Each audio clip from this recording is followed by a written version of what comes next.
ត្បិតកូនឆ្ងាយឃ្លាតកាយពុកម៉ែឃ្លាតកាយពុកម៉ែពាក្យពេចន៍ផ្ដាំផ្ដាយកូនកន្តើមិនកន្តើមិនជ្រួលផ្លើផ្លើដាខំខ្លីឡើយមិនពី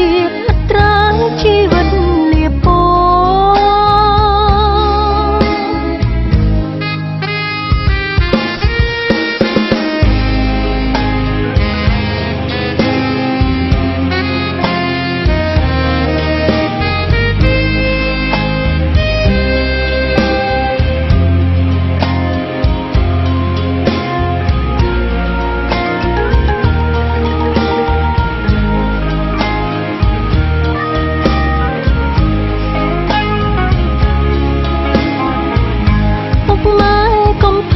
កុំខ្វល់កូនឡើ